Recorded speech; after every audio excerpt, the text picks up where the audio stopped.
1 Samuel 16:23. Whenever the evil spirit from God bothered Saul, David would play his harp. Saul would relax and feel better, and the evil spirit would go away. Noong unang panahon, iniisip ng mga tao na ang lahat ng bagay ay galing sa Diyos, kaya maging yung mga tinatawag nilang evil spirit, pinaniniwalaan nilang hindi makapanggugulo kung hindi pinapayagan ng Diyos. At itong episode na ito, si Haring Saul masyadong bothered. Masyado siyang maraming psychological baggage that he was already suffering. But whenever David would play the harp for him and even sing for him, the so-called evil spirit would go away, he would relax, he would go to sleep. Sa tinagal-tagal ng ating pag-aaral ng Biblia, pagsamba, paglapit kay Jesus, dapat ang bunga nito ay kapayapaan, katahimikan ng loob. Happiness is blank, blank. Mamaya na natin lalagyan ng laman. Panginoon, salamat po. Dahil kayo ay patuloy na nagbibigay sa amin ng mga kaunawaan, kaliwanagan, para lalo kami magkaroon ng buhay na payapa, tahimik, isang buhay na masagana sa aming espiritu, sa aming kalooban. At ngayon, Panginoon, sa aming paglapit sa inyo, sa pagdiriwang namin ng kabutihan nyo sa aming buhay, patuloy nawa kayong mangusap at umakay sa amin. Be our preacher, our teacher, unto Jesusness, into a life of peace and rest and love. Father, we ask you, we seek you to be our preacher in the name of your Son, Jesus. Happiness is, ano nga ba talaga ang elemento, ang sangkap ng tunay na kasiyahan? Negative emotions, according to studies, become negative energies that block other energies. Na yung ating mga negative emotion, they become electrical impulses in the body, they become energies that are negative, at sumasalungat sila sa pagdaloy ng ibang mga positive energies in our body. Kaya nagkakaroon tayo ng mga karamdaman pag lagi tayong mga merong negative emotions. Yung nararamdaman mo lang sa iyong puso, nagiging physical, at nagkakaroon ng mga physical manifestations. James 3:16, for where you have envy and selfish ambition, there you find disorder and every evil practice. And that disorder is not only in terms of social relationships among people, it also happens within the organs of the body. Nagkakaroon ng mga iba't ibang sakit. Kaya yung mga tao pag ninenervyos, naninigas ang sikmura, nasisiraan sila ng digestive processes. Kapag sila ay laging galit, nagkakaroon sila ng mga problema sa lungs. At pagka sila ay laging nagagalit, umaapekto pa ito sa liver. Maraming effect. In fact, pagka natatakot o kaya ay nagsiselos, hindi makakatulog, apektado ang physical health. Iisa ang tao at ang kanyang damdamin, ang kanyang katawan, ang kanyang kaluluwa ay iisa rin. Luke 6:45, a good man brings good things out of the good stored up in his heart. And an evil man brings evil things out of the evil stored up in his heart. Kung ano daw ang laman ng puso, yun ang lumalabas sa bibig, lumalabas sa kilos, yun ang nagbubunga sa pang-araw-araw na buhay. Yung dati ay hindi nakikita, hindi nahihipong iniisip lamang na emosyon, magkakaroon ito ng physical manifestation. Negative emotions become negative energies that block other energies, disrupting bodily functions and destroying tissues, causing disease. At ito'y sobrang dami ng patunay sa siyensya. At sinasabi yan sa Biblia, Proverbs 14:30, a heart of peace gives life to the body, but envy rots the bones. Pagpayapa ang loob, malusog ang katawan, pero pag may inggitin at marami mga negative emotions, masakit sa katawan, nagkakaroon ng karamdaman. Proverbs 17:22, a cheerful heart is good medicine, but a crushed spirit dries up the bones. So yun ang isa sa mga pinakamahuhusay na gamot. Yung ikay maligaya, ikay masaya, ikay payapa, tahimik.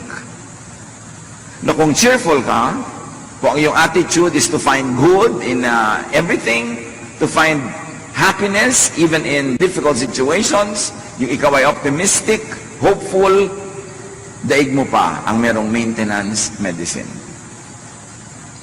Negative emotions like sadness, loneliness, depression, anger, hatred, jealousy, envy, worry, fear, at kung ano pa, make you sick. Napatunayan na yan sa napakaraming mga experiments at mga observation in a scientific way. Pag mga negative ang emotions, madali magkasakit. So beware of social media na napakadali mong magalit, mainis na mga nababasa mo o napakadali mong manginis sa mga ipinopost mo. Very poisonous kung minsan yung pupunta ka lamang dyan kung ano-anong negative emotion na ang iyong madarama. So social media could be toxic, could be dangerous to your health pagka hindi ka nag-ingat at wala kang inner protection. Proverbs 15:13, a happy heart makes the face cheerful, but heartache crushes the spirit. Na pag ang tao ay masaya sa kanyang kalooban, hindi mo mailihim sa mukha. Ganon din pag siya nagselos, pag siya nagalit, kitang-kita mo sa mga tiklop ng mukha niya na siya ay galit. At pag umiibig din naman, hindi mailihim kung bakit merong kulot yung mga dulo ng mga labi sa pagngiti. Pati sa paghakbang at paglakad, ay kitang-kita mong umiibig ito. At pagka biglang nabigo, kitang-kita mo rin sa kanyang katawan. So yung nararamdaman ng puso, lumalabas sa katawan. Ecclesiastes 11:10, banish anxiety from your heart and cast off the troubles of your body. So yung heart, yung body, pareho yan nagsasuffer when there is anxiety, when there is a psychological baggage. Negative emotions can be caused by very real, present stimuli. Ano ba ang nagiging dahilan ng mga negative emotions natin? Yung tinapakan ka, inaway ka, pinagalitan ka ng wala sa lugar, siniraan ka, yan, mga totoong-totoo. Meron naman, very physical yung stimuli. Yung talagang harap-harapan, binuhusan ka ng kape, sinampal ka, etc., etc. Negative emotion yan. Kasi tunay na may nangyayari na dapat magkaroon ka ng reaction. Proverbs 23, it is to one's honor to avoid strife, but every fool is quick to quarrel. So merong dahilan para ka mang-away, pero sabihin ganun, paghangal ka, mang-aaway ka nga. Pero kung matalino ka, iiwasan mo yun. Hindi lamang dahil sa social problems, legal problems, but you will have physical health problems pag nakikipag-away ka. Proverbs 15:1 and 4, a gentle answer turns away wrath, but a harsh word stirs up anger. Word, salita, sound waves. Pero pag nadinig ng tenga mo, tataas ang iyong presyon, mapupuno ka ng mga energy para maging matapang at mapang-away dahil lang sa narinig ng iyong tenga. So you see how sound waves affects your brain and how your brain decodes it and turns your body into a warrior. At pagka nasa war-like mood ang katawan, toxic yon. Ang effect nun, later on, masama sa katawan na yon. The soothing tongue is a tree of life, patuloy ng verse, but a perverse tongue crushes the spirit. Napakadaling manakit ng damdamin. Magsabi ka lang ng isang salitang nakakainsulto, nakakagalit, salita na nakakasira ng reputasyon, magagalit na agad yung nakarinig nito. Kaya tayo pag nagsasalita, pwedeng maging blessing, pwedeng maging curse sa ating kapwa. We can receive negative words that can cause negative emotions in our hearts, but we can also release negative words that can cause negative emotions in people's lives. We are custodians of our mouths, of our tongues, and our capacity to either hurt, wound, or heal with words. Ganun tayo. Tayo yung mga mararamdamin, dinaramdam natin, ating naririnig. Ikinatutuwa yung positive, ikinalulungkot yung negative. Kaya dapat mapili sa pinapakinggan at sa sinasabi. Negative emotions can be caused not only by real things that are happening, but also by thought, even without real present cause. Kahit hindi totoo, kahit hindi mo kaharap, kahit hindi tangible, audible, imaginein mo lang ang effect sa katawan mo, the same. Kaya yung mga mapanibughuin, mga selosong asawa, ini-imagine pa lang nila na pinagtataksilan sila ng asawa nila, nagiinit na yung tenga nila dito, dumadalas na ang tahip ng kanilang dibdib, tumataas ang blood pressure. Imagination pa lang yun. Kasi hindi kinikilala ng katawan ang pagkakaiba ng tunay na nagaganap at nung nagaganap lang sa ating imagination. As far as your body is concerned, whether it is happening in real life or it's happening only in your imagination, the effect on the body is the same. Kaya binabantayan natin ang ating iniisip. Ang daming teaching sa Bible about watching what you think of. Mark 7:21 to 22, for it is from within, out of a person's heart, that evil thoughts come. All these evils come from inside and defile a person. That evil could be an outright evil thought, evil ideas against others, or it's evil against your own body, your well-being, your peace of mind. And sabi diyan, it comes from within you. It comes not from others, but from within you. Proverbs 4:23, be careful how you think. Your life is shaped by your thoughts. Hindi ka biktima ng mundo. Kasi kahit may mga taong napuputokan na ng lindol at mga bulkan, kung ang pag-iisip nila optimistic and hopeful, hindi sila nawawala ng pag-asa, hindi sila nalulungkot, hindi sila bumibigay. Pero meron naman mga tao na blessing na nga ang dumadating, pero hindi sila kontento, lagi silang mareklamo, lagi silang naghahanap ng wala, magiging malungkot sila lagi. Malungkot ka, kasi pinalulungkot ng sarili mong pag-iisip ang iyong sarili.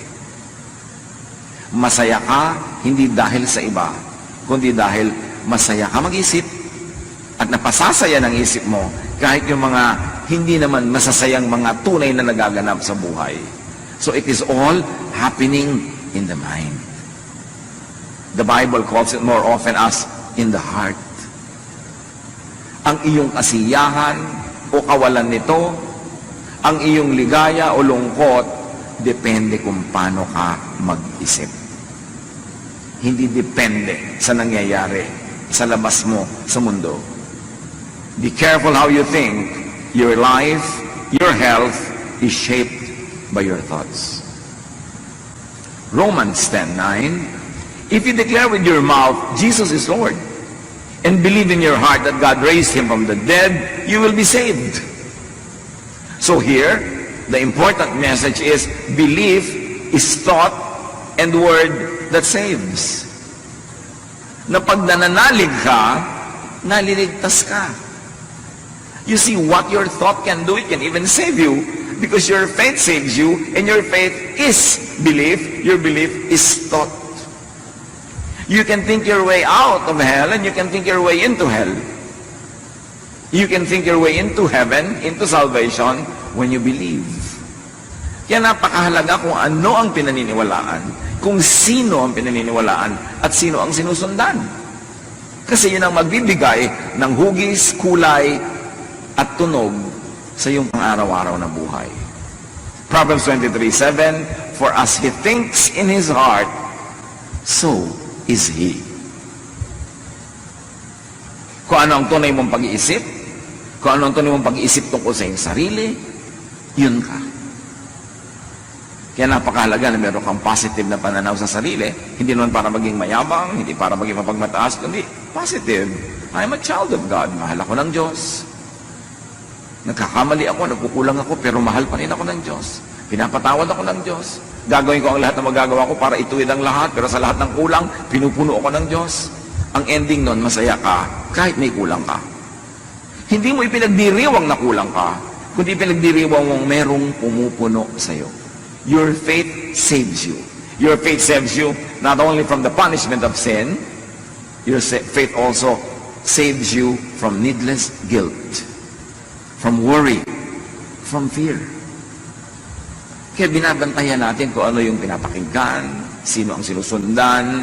Kasi pwede tayong sumunod sa isang katuruan o guro na dadalhin tayo sa walang katapusang guilt, sa walang katapusang accusation, sa walang katapusang pagsasabing kulang tayo, masama tayo. Ano mangyayari sa pag-iisip mo tungkol sa iyong sarili? Dumadali para sa mga masasamang espiritong pasukin ng iyong puso kasi maraming fear, maraming negative emotions at yun ang kinakapitan ng mga masasamang espiritu.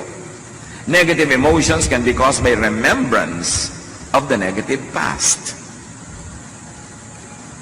Kumisan, ang saya-saya mo lang ngayon, maayos na ang buhay mo, pero maalala mo lang kung paano ka naapi ng bata ka, kung paano ka naabuso, kung paano ka ganito at gano'n, biglang nawawala ang saya mo, nagagalit ka, nagdaramdam, at meron pa, pwede kang itulak niyan para maghiganti, para gumawa ng mali, doon sa mga gumawa sa'yo ng mali, sa kadadali ng pag-iisip na yan. Aalisin ka niya sa blessedness, ibabalikan niya sa state of curse.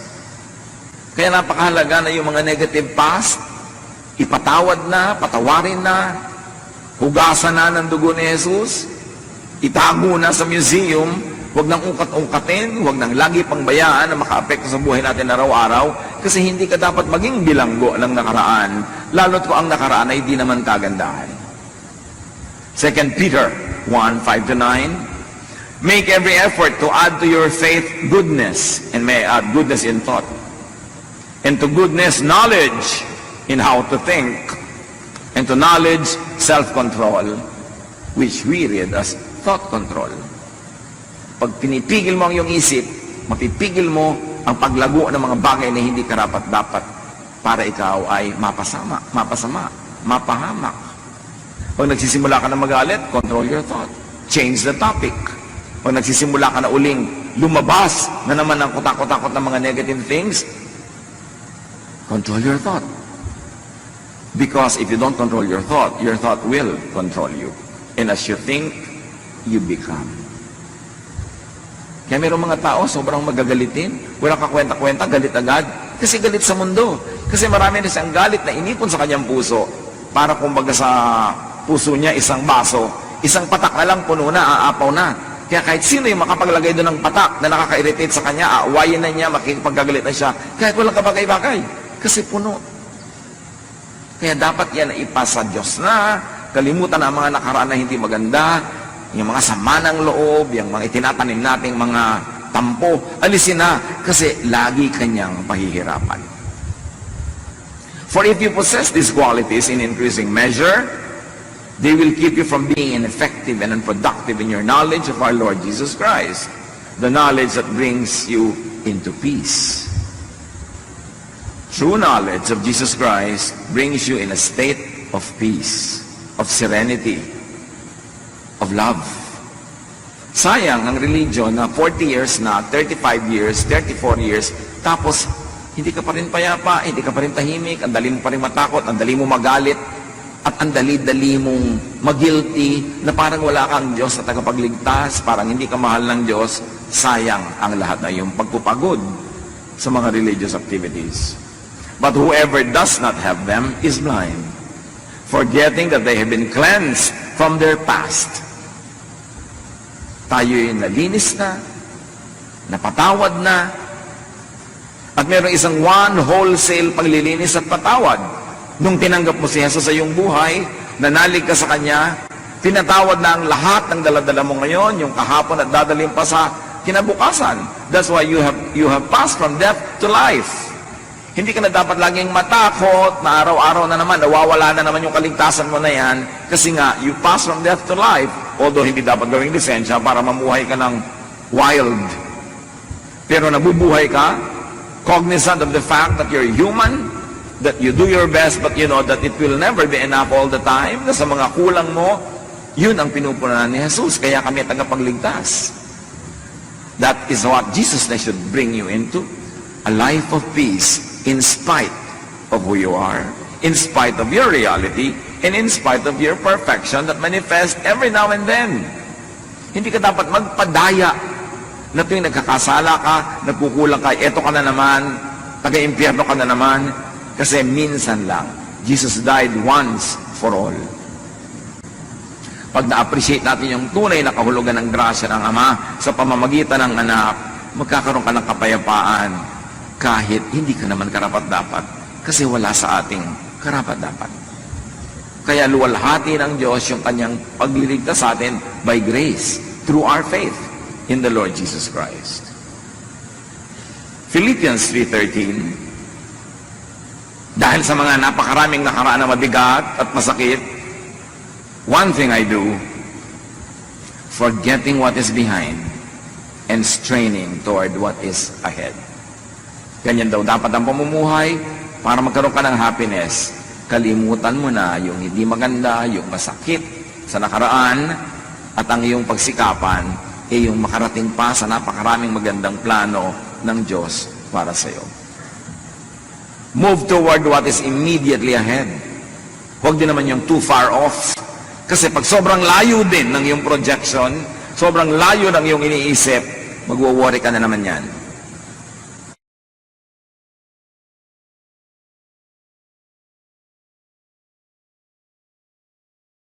Permanent way. And that permanence is not dependent on your performance.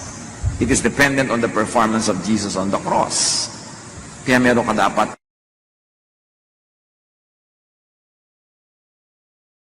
ipasa Diyos ang mga bagay na yan. Imagine fast-forwarded troubles and sufferings, needs, wants, and poverty. Imagine and fast-forwarded sadnesses will make you miserable. Yung kumakain ka pa lang ngayon, iniisip mo na baka bukas wala. Paano ka sasaya ngayon? Ang iniisip mo na agad yung possibility na bukas ay wala. Matthew 6:34, therefore do not worry about tomorrow. Sabi ni Jesus, for tomorrow will worry about itself. Each day has enough trouble of its own. Ang grasya sa iyo ng Diyos, kasya para sa mga troubles of today. Pero hindi yan para sa troubles of tomorrow. Tomorrow's troubles will be accompanied by tomorrow's blessings. Tomorrow's needs will be accompanied by tomorrow's provisions. But when you divide your provision for today between the need of today and the need for tomorrow, both today and tomorrow, you will have only one half. You will be lacking all the time. May tamang panahon. Hindi naman sinasabing huwag kang magplano para sa future, maging pabaya ka na lang. Pero magtanim ka para sa future, pero pagkatanim mo, diligan mo, ayusin mo, huwag ka mag-worry about it. And then, kainin mo yung binibigay ng Diyos para sa iyo today. Proverbs 27:1, do not boast about tomorrow, for you do not know what a day may bring forth. So kung masyadong isipin nyo ang layo-layo pa, kasi hindi mo nga alam kung buhay ka pa pagdating ng oras na yun. Kinroblem tayo sa pa ngayon, nabawasan pa yung happiness mo na dapat for today, lugi ka. James 4:13-14. Now listen, you who say, today or tomorrow we will go to this or that city, spend a year there, carry on business and make money. Why? You do not even know what will happen tomorrow. So meron kang general plan for the future, but you don't become too obsessed with it. May preparation ka, generally speaking, when it comes, but you don't destroy your today worrying about tomorrow. And definitely, you don't destroy your today thinking about the past. Lalo namang walang mangyayari dahil tapos na yun. Thought, remembrance, imagination are read by the body the same way as it does very real and very present stimuli.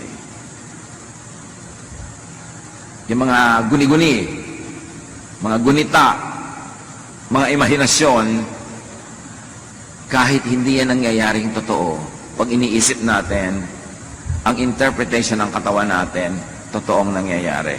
Kaya yung katawan, nagre-respond, sumasagot. Kaya kung iniisip mo isang bagay na nakakatakot, adrenaline is released into your bloodstream kahit hindi kailangan. Kaya pag naisip ka ng mga bagay na nakakatakot, nakakagalit, mamaya pagod na pagod ka, kasi yung adrenaline was released into your blood system. At ang ending noon, pagod ka.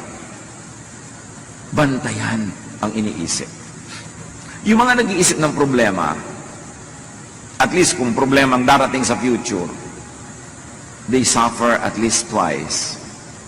They suffer now thinking about it, and they suffer pag dumating na yung oras na yun. Isa yan sa mga burdens ng pagmamahal. Pag may mahal ka, ang laging fear mo, baka siya mamatay. So kasama mo siya ngayon, baka siya mamatay. Pero buhay na buhay pa siya. So yung katawan mo, nagre-response sa idea na yon. Nalulungkot na siya, nagwo-worry na, tapos bukas baka siya mamatay. Iniisip mo yon. 50 taon mong kasama sa buhay. Isipin mo, 50 taon mong iniisip mo baka siya mamatay. So pag namatay na talaga yan, doon ka ngayon magre-respond na naman ng totoo. So 2 beses ka nag-suffer. Before and during. And the before could be a lot of days, a lot of years. Ang dami natin laging iniisip. Kaya kung minsan yung iba, nasa bakasyon, iniisip na ko pag uwi ko, baka marami kong problema. Huwag mo naman naisipin pag uwi mo na. Kasi nasa bakasyon ka, hindi ka nag-e-enjoy. Yung problema, ang iniisip mo, pagdating mo may problema nga, 2 beses ka nag-suffer. Paano kung pagdating mo walang problema? At least you suffered already once, imagining it. Yung pala naman, hindi mangyayari. Mga anak ng Diyos, isa yan sa mga dapat nating mapagsanayan to control our thoughts. Kung saan mo pinapayagang dalhin ka ng thought mo, doon niya dadalhin ang katawan mo, ang kalusugan mo, ang ugali mo at ang asal mo. The body reacts accordingly to your thoughts. Kaya tingnan mo, pagka ikaw ay seloso sa iyong mahal sa buhay, o selosa ka, kahit wala siyang ginagawa, inaaway mo na. Kahit wala siyang ginagawa, hindi mo man awayan, nakasimangot ka. Pag uwi, nakasimangot ka, wala kang gana. Kasi inimagine mo, meron siyang kalaguyo kanina sa mall. Imagination mo pa lang yun, pero naapektuhan na yung asal mo. Bibigyan mo ang asawa mo ng kape, malamig. Bakit malamig, dear? Pag-initan mo. Diba? Bakit ka ganyan? Kasi ini-imagine ko may kasama ka. Yung ganon. Pero hindi mo naman siyempre aaminin na may ini-imagine ka. Ang masama nun, yung wala naman pala, nagdusa ka na. Ngayon, kung meron talaga, sabi mo, Pastor, paano kung meron talaga? Doon ka lang magdusa. Pag nalaman mo na. Pero hindi mo pa alam, nagdudusa ka na. Di ba lugi ka niyan? Paano ko po mapaghahandaan? Wala naman talaga nakakapaghanda sa ganyan. Meron ba talagang napigil pagka gusto? Naku, hayaan mo. Gumawa ka ng buhay mo, masaya ka, productive ka, para kung sakali mangyari yon, hindi ka pilay na pilay na pilay. Yan ang sinasabing, maganda ka sa future, pero don't be obsessed with the future. Yung paano po kaya pagka nagluko yung asawa ko, mga 10 years from now, ngayon in love sa akin, pero ang dami ko na pong nakitang pagkatapos, iniiwan yung asawa, ano pong paghahanda ang gagawin ko? Mag-gym po ba ako? Magpapasexy ako? Magpapaganda ako? Ang dami magagandang iniiwan pa rin. Gusto mo maghanda? Pero ipanalangin mo huwag matuloy. Maghanap buhay ka. Kailangan may pera ka. Para pag iniwan ka, hindi ka gutom. Ngayon, hindi ka iniwan, di doble pera nyo, masarap. Dapat nag-ahanda ka, hindi yung negative na puro fear, wala ka namang ginagawa.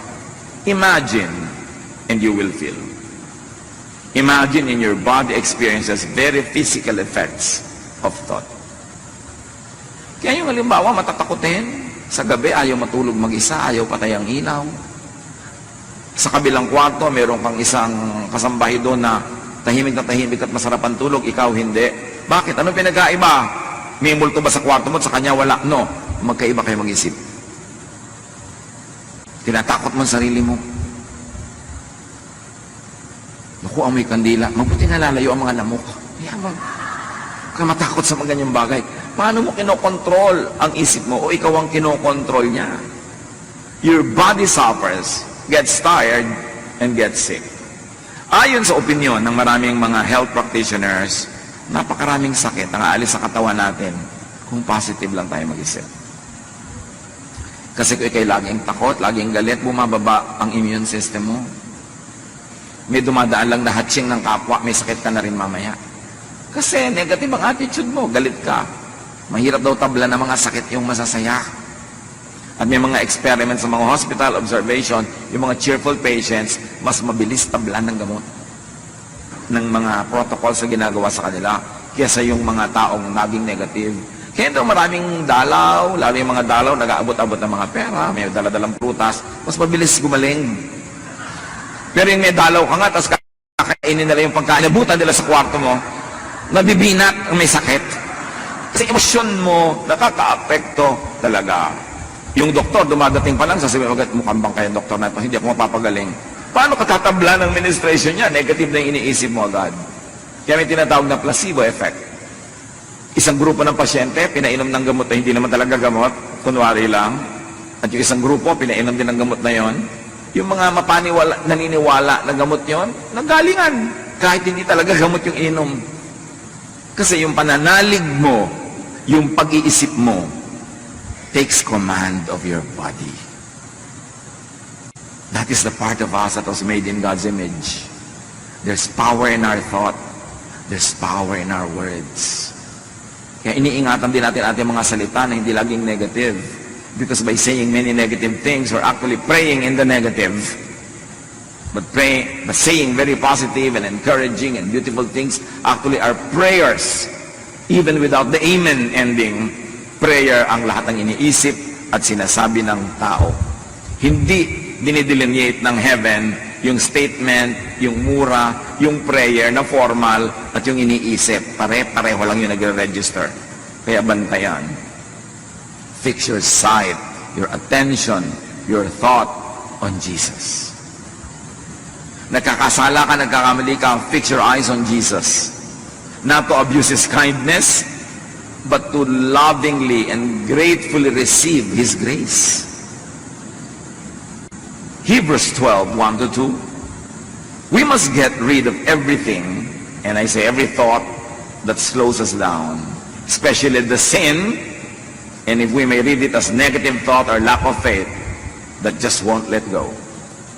And we must be determined to run the race that is ahead of us. We are reading the verse in the context of our topic because it could be read many ways. Dahil napaka-general and universal ng mga ideas that can find many applications in daily life. So we must get rid of every thought that slows us down, especially negative thought, lack of faith, na ipinagpipilitang maghari sa ating isip. We must keep our eyes on Jesus, who leads us and makes our faith complete. Colossians 3:2, set your mind on things above, on what brings peace, not on earthly things, or on what brings vexations and trouble.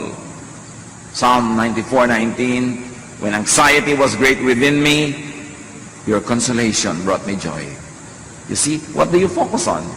Sabi ng Psalm 94:19, nung ako'y binabagabag ng mga alalahanin ko, ang pag-iisip ko sa inyo, ang pagtuon ng isip sa inyo, ang pagbibigay nyo ng ginhawa sa aking kalooban, ang siya ko nagiging lakas. So kanino ka nagpo-focus? There's the problem, but there is God. There is our weakness, but there's the strength of the Lord. There is our impurities, but there is the purifying work of the Lord Jesus Christ. Saan ka titingin? Pag tumitingin ka sa iyong asawa, iyong anak, magulang, kapatid, kapwa, kaibigan, anong gusto mong tingnan? Yung work ng devil sa kanya? Marami yun. Bakit hindi mo tingnan yung work ng God sa kanya? Marami lalo yun. Para ka maging mapagpasalamat and appreciative. Kayong ating binasa kanina, 1 Samuel 16:23 sa simula, whenever the Spirit of God, the evil spirit from God bothered Saul, David would play his harp. Saul would relax and feel better, and the evil spirit would go away. Read the evil spirit as vexation, probably envy, because Saul was envious of everyone around him, especially David. And then David was playing the harp. Anong nangyayari? There was a non-threat. Relax si David, wala siyang hawak na armas, siya ay tumutugtog, wala siyang hawak na baton, na ibinato niya kay Goliath. So there's relaxation. And when there is a non-threat, when there is relaxation, evil spirit goes away. Meaning, peace and rest come instead. Pag in-analyze mo yan, in a very physical way, what drives away the evil spirit? Relaxation, trust, and the beauty of music, the beauty of a song. Kaya napakahalaga ng arts sa buhay natin. Kasi pag tayo nakakakita ng magagandang bagay, nakakarinig ng magandang musika, pagka tayo ay naliligid ng mga taong nag-i-inspire sa atin na mag-relax, kasi sila ay non-threatening, non-competitive, what happens? Evil spirits go away. Whether those spirits are actual spirits or emotions that are very, very negative, that poetic writers of the Bible call evil spirits. Whether they are real evil spirits or symbolic, the same effect happens. When you relax, your demons go away. Kaya sa lifestyle natin, maganda naman na tayo ay busy, maganda na tayo productive, maganda na tayo maraming ginagawa, pero dapat marunong ka magpahinga. Kasi pag hindi ka napapahinga, pinamumugaran ng mga masasawang espiritu ang iyong utak. Kasi yung kulang ka sa tulog, kulang ka sa pahinga, madali ka magalit, tapos nagsiselos ka pa na inggit sa iba, kay dali-dali mong akitin ng mga masasamang espiritu para pumasok sa isang magulong pag-iisip. At habang gumugulo yan, lalong dumadali sa kanila, naguluhin ka pa ng guluhin. That's why that trend has to be reversed. The cycle has to be escaped from, the cycle of negative feeling and negative ideas, at gawin itong positive.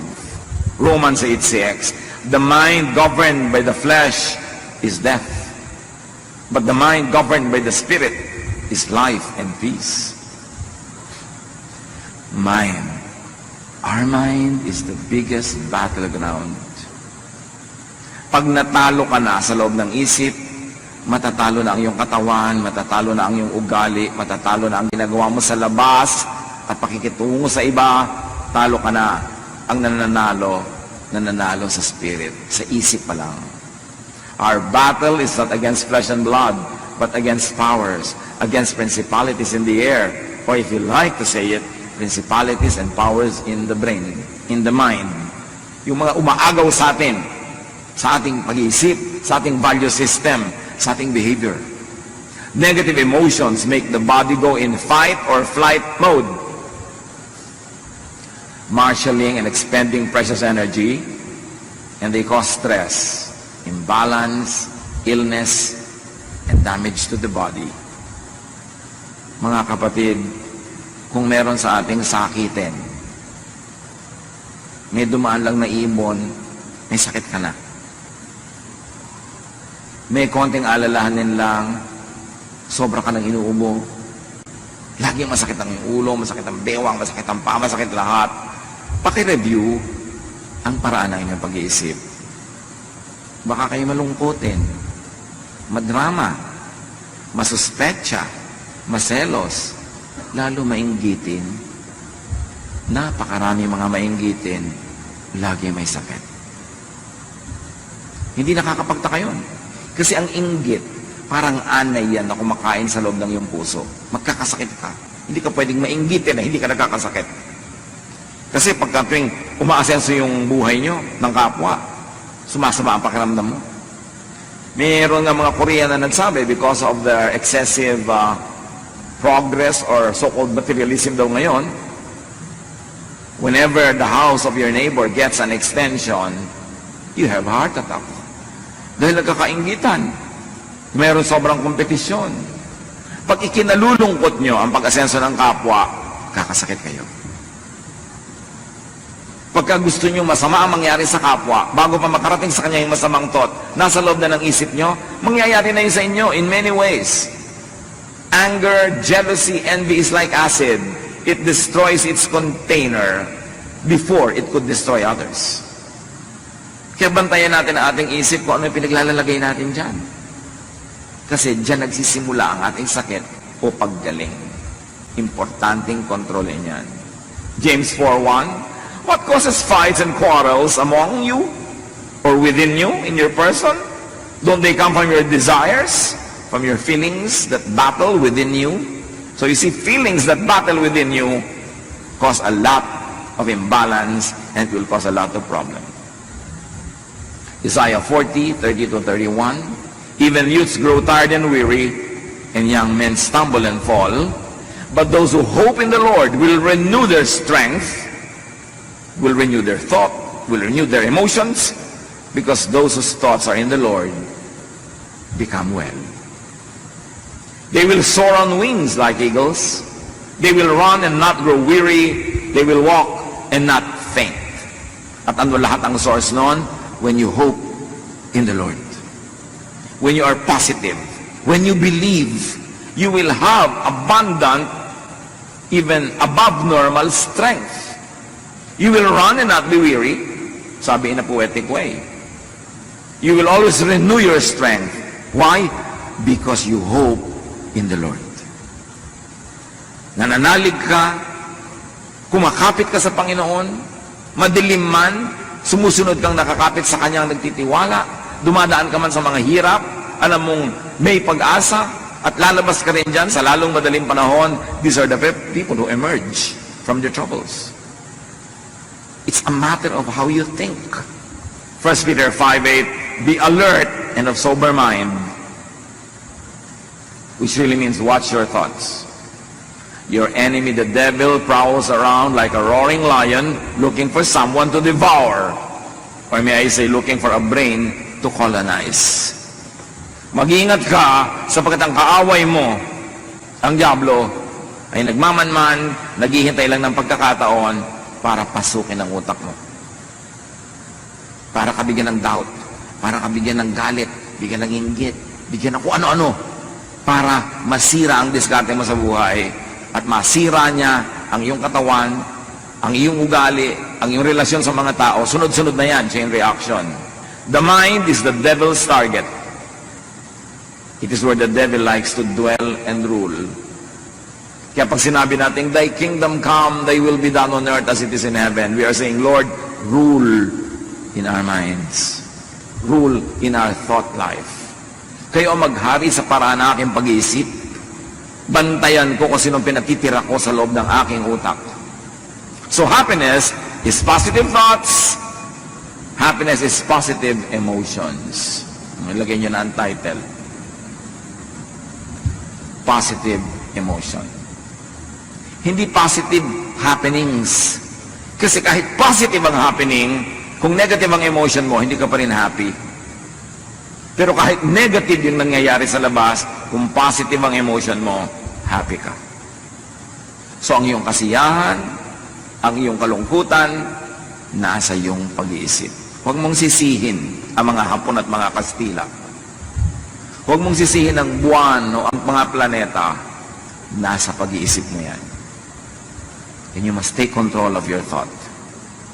You must never allow the devil to rule the way you think. Drive away negative emotions and do not give time and space for such negative emotions. Sabi ng James 4:7, surrender to God, resist the devil, and he will run from you. Tanggihan mo at siya'y dali-daling aalis. Hindi mo kailangan makipag-away sa kay devil, hindi mo kailangan makipagbuno sa kanya, tanggihan mo lang. Kasi pag tumanggi ka sa pangalan ng Panginoon, wala siyang kalakas-lakas para ipagpilitan ang gusto niya mangyari. Proverbs 16:32, whoever rules his spirit is better than he who takes a city. Ang tunay na kapangyarihan at lakas ay hindi yung makapagwagi ka ng mga digmaan at magapi mo at ma-occupy mo ang mga cities. No, ang tunay na lakas yung nakokontrol mo ang iyong sariling isip. Na pag naliligaw na yung pag-iisip mo, nagagalit ka na, umiimbento ka na ng mga kung ano-ano, pinipigil mo ang sarili mo. Hindi mo pinapahayaang mamulaklak, lumago, yung ganun mga negative thoughts. So very importantly, forgive the past. As if the past was a person. Forgive others. And also forgive yourself. Kaya maraming relihiyosong tao, mas nagiging sila, hati ang loob. And so many religious people, even the religious leaders, see psychiatrists. This is a fact. Because many religious people, laging hati ang loob. Kasi meron silang iniisip na moral standards na dapat nilang maabot. Tapos alam nila yung katotohanan ng buhay nila na hindi nila naaabot. Nagkakahati-hati ang loob nila. Nagpapanggap sila, nabubuhay sila sa pagkukunwari. Lalong nahahati ang loob nila. Lalo sila nagkakaroon ng mga psychological and emotional sicknesses. Kasi hindi nila nare-resolve na yes, God is holy. Yes, God is perfect. Yes, God is sinless. But God remembers that we are dust. Not a license to abuse it, but whenever your best falls short of God's glory, you know that God's Son, Jesus, His blood cleanses us from all sin. You know that when your best is not enough, it is filled with the grace and kindness of God. So you know that at any state in your life, whatever your actual spiritual accomplishment is, or lack of it, God loves you, and God takes care of you. Yun lang ang nagbibigay ng peace. Pag yan ang naunawaan mo sa iyong religiosity, yes, banal na banal ang Diyos, pero ang Diyos manaalang ikaw ay gawa sa lupa. Natatanggap mo yun. Hindi mo inaabuso, hindi mo ginagawang lisensya para Sinasadya mo ng magkulang, pero alam mo sa iyong mga pagkukulang, pinupuno ka ng Diyos, doon ka lang matatahimik. Kaya pag hindi naintindihan ng tao yung Jesusness, the love of Jesus, at i-misinterpret na yon as a wrong teaching, encouraging sin, which is of course not what it should be, pag hindi niya yun naintindihan, magiging pabigat lang sa kanya ang religious belief. Magiging pabigat sa kanya ang religious membership and even a religious ministry. Kasi laging mahahati ang loob niya sa katotohanan tungkol sa kanyang sarili na alam niya at sa napakataas sa pamantayan na pwede inaabot ng marami, not realizing the grace of God makes us accomplish that through Jesus. So ano dapat ang effect? Nakikita natin sa kasaysayan, napakarami mga depressed people, pero religious. Napakarami mga pagkukunwari, pagbabalat kayo. Kasi ang hindi nila nauunawaan, aside from God is holy, is that your faith, by the work of Jesus, makes you holy. That it fills all the kulang. Pero lagi kong idinidiin na hindi yung lisensya. Para huwag ka na gumawa ng tama, puro mali na lang. No. Sa pagsisikap mong paggawa ng tama, kulang at kulang pa rin yan. God remembers that we are dust. That's when the grace of God is your shelter, is your protection. And when you understand that and live in the spirit of peace and rest because of the work of Jesus, that's when you can have peace. Doon ka matatahimik. At yun ang pangako ni Jesus, my peace I give to you. Come to me, I'll give you rest. Paano ka magkakaroon ng peace and rest kung lagi kang uusigin ni Jesus dahil may kulang ka? Kundi, no. The blood of Jesus cleanses us from all sin. Ephesians 4:31-32, get rid of all bitterness, rage, and anger, even that which is directed against yourself. Kasi marami mga tao bitter against themselves, overly guilty about their imperfection. Ang nangyayari, nahahati sila. Nagkakaroon ng schizophrenia. That's why many religious people are psychiatric cases. Hindi nila napagdudugtong yung kabutihan at kabanalan ng Diyos at yung kanilang pagiging tao na habang sinisikap nilang maging kawangis ng Diyos sa lahat ng mga bagay na kulang sila, pinupuno yun ng pag-ibig ng Diyos. So sabi, be kind and compassionate to one another, forgiving each other, just as in Christ, God forgave you. And of course, you should never fail to include yourself. Be kind and compassionate to yourself, forgiving yourself, just as in Christ, God forgave you. At ganon din ang gagawin natin because you have to love your neighbor as you love yourself. So you are kind and compassionate and forgiving also to your neighbor. How else do you have happiness through positive emotions? Do not worry about the future. Worrying will not help. Plant a seed, but do not dig it to see if it's growing. Plant it, take care of it, and then go on with your daily life. Philippians 4:6-7, do not be anxious about anything, but in every situation, by prayer and petition, with thanksgiving, present your requests to God. And I like you to focus on the thanksgiving, because the thanksgiving is how Jesus prayed. I thank you, Father, that you heard me. Ganun na agad. Nagpapasalamat, because wala siyang duda na mabait at mabuti ang Diyos. At ano daw ang bunga pag ganon? And the peace of God, which transcends all understanding, will guard your hearts and your minds in Christ Jesus. Malinaw yung transcends all understanding. Magkakaroon ka ng peace kahit lahat ng logic tells you that you should be bothered and troubled. It goes against logic. But yes, God will give you that peace when you trust in Him. So be positive, be hopeful about the future. Huwag yung gamitin ang relihiyon na panakot about the future. Be positive and hopeful about it because God said, I will never leave you. I will never forsake you. Romans 12:12, be joyful in hope. So we fix our eyes not on what is seen, but on what is unseen. Since what is seen is temporary, but what is unseen is eternal. Mahalaga na mag-focus tayo doon sa sinasabi ng Diyos, hindi sa nakikita lang natin sa ating paligid. The unseen is more powerful than that which is seen. Because what you've seen is only physical. Philippians 4:8-9, whatever is true, noble, right, pure, lovely, whatever is admirable, if anything is excellent or praiseworthy, think about such things. Choose your focus. Kung mag-iisip ka na rin daw, pagtuunan mo kung ano yung totoo, ano yung marangal, ano yung tama, ano yung dalisay, ano yung maganda at kahanga-hanga. Yun ang isipin. Mag-iisip ka tungkol sa tao, yun ang isipin mo. Iisipin mo yung anak mo, yung asawa mo, magulang mo, yun ang isipin mo. Kasi hindi ka maubusan ng makikita ng magandang dapat ipagdiwang. Pero pag ang titingnan mo yung negative, nakakasama ng loob, nakakagalit, may makikita ka rin. So it's not a matter of what is there, but what you choose to see. That is what you will see. At sabi, and the God of peace will be with you. Pagka marunong kang pumili ng pagtutuunan ng pansin, ng usapan, ng iyong imagination, piliin mo kung ano yung nagpapasaya sa'yo. And the God of peace will be with you. Very importantly, to be happy, live in the now. Not in the past, not in the future, in the now.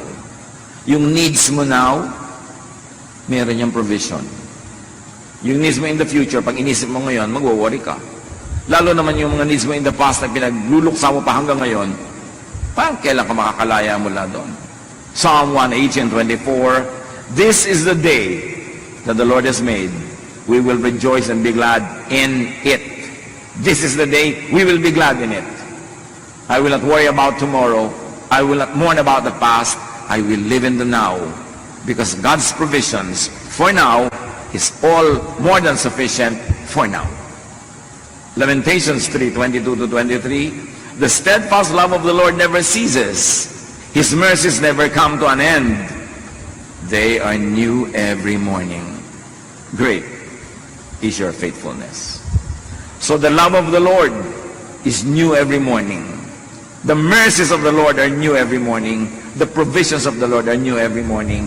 So tomorrow morning, you will receive those provisions. Don't worry about it now. Let others also enjoy positive emotions. Set others free to enjoy positive emotions.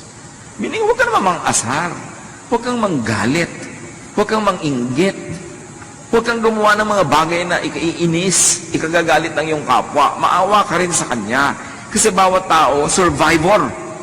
Hindi mo alam kung anong pinagdaanan niya kahapon. Hindi mo alam kung anong pinagdaanan niya kahapon, nung nakaraang taon, nung nakaraang 10 taon. So, payagan mo naman siyang sumaya ngayon. Kung pwede mo siyang huwag guluhin ngayon, huwag mo na siyang guluhin. May namatay, halimbawa, alas 9 ng gabi, malayo yung namatay, kailangan mo pa talagang sabihin doon sa mga tao today, mismo ngayon, namatay si ano, hindi na sila makakatulog buong gabi, ba't yun nalang bukas? Total patay na. Hindi naman sila yung embalsamador. Hindi naman sila yung aayos ng mga arrangement. Ibabalita mo pa ngayon, maawa ka naman, patulugin mo na lang bukas na ng umaga, pwede ba? Kasi wala na namang maiiba eh. Hindi lang siya makakatulog buong gabi. Meron tayong mga kumisan, makapagsalita ka lang, makapagbalita ka lang. Alam na alam mo na makakagulo sa kapwa, pwede namang i-delay pa, ibibigay mo na agad. That's unkind.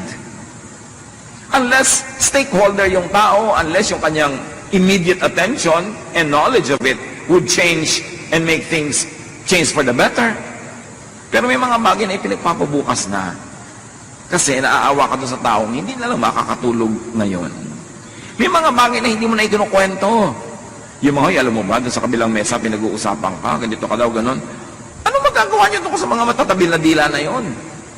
Tapos itong tao, masaya, gagalitin mo, mawawala yung saya niya dahil pinaadating mo sa tenga niya yung mga nakakagalit na bagay na malaman man niya't hindi, cannot change the universe. Ibabalita mo lang sa tao yung negative kung nanganganib ang kanyang buhay at meron siyang dapat gawin para maligtas. O meron siyang pwedeng magawa para ayusin ang situation. Pero for the sake of just being informed, maawa ka sa tao na kumisan, sandali na lang siyang sumasaya, bihira na lang ang panahon na siya ay makapahinga, bubuhusan mo pa ng mga bagay na negative, yung isip niya, balik na naman siya sa bulo. We should be kind to one another. Hindi yung ma-unload mo lang yung problema mo.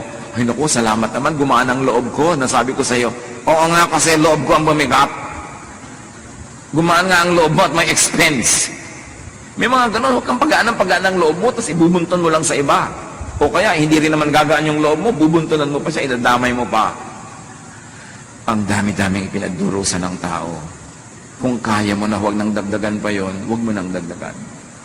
May mga tao na yung sinasabing the straw that broke the camel's back. Alam niyo mga camel, kinakargahan niya ng napakaraming mga damo na binubuhat niya. Takala ng tao ang lakas-lakas niya. Meron naman nagdagdag ng isang straw na lang, natumba na yung camel. Kasi isa na lang pala ang idadagdag mo, tutumba na siya. At sa buhay natin, ang mga kapatid may ganun.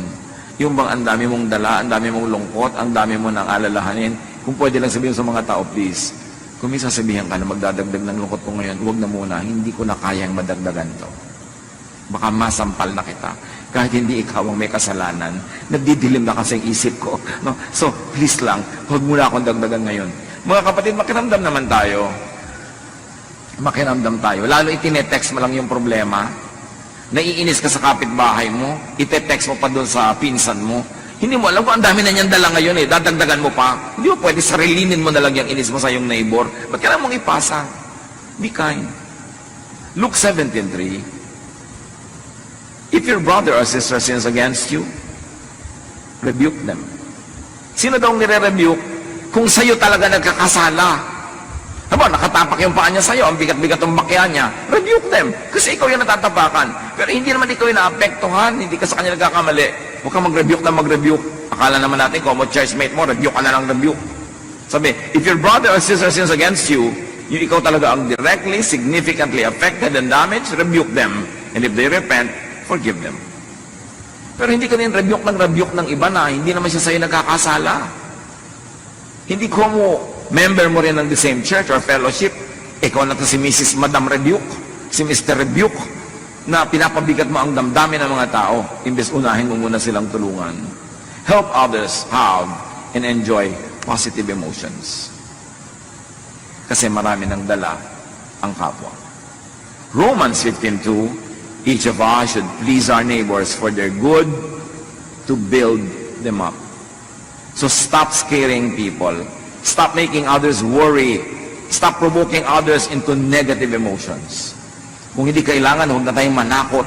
Huwag na tayong manggalit. Huwag na tayong magdamay. Kasi ang mga tao, marami nang dalahin. Jesus wants you happy. Pero mangyayari lang yon pag sumunod tayo sa paraan ng pag-iisip niya. Forgive. Forget the past. Be hopeful. Be positive. Be filled with love. And that is the way to happiness. Pag hindi tayo masaya, mga kapatid, tayo ang 99% na dahilan. Paraan ng pag-iisip, paraan ng ating ugali. At remember, kung tayo mga masasakitin, reviewin ninyo ang inyong pag-iisip, mga kapatid, ang ating mga emotion, because mind over matter talaga yan. And Jesus wants you well. That's why be changed by the renewing of your mind. Panginoon, salamat. Salamat po dahil kayo ang aming doktor at kayo nakakaalam ng unang dapat gamutin ay aming isip. That is really mind over matter. Gamutin ang paraan ng pag-iisip namin. At nasa ngayon, with positive thoughts, our bodies are aligned with the energies that come from heaven. Our immune system becomes stronger. We are able to absorb in a better way all the food that we eat. At Panginoon, aming katawan, sumusunod sa aming isip. Turuan niyo kami maging watchful in the way we think. Pagbulay-bulayan natin mga kapatid, ang very personal application nito sa ating mga buhay.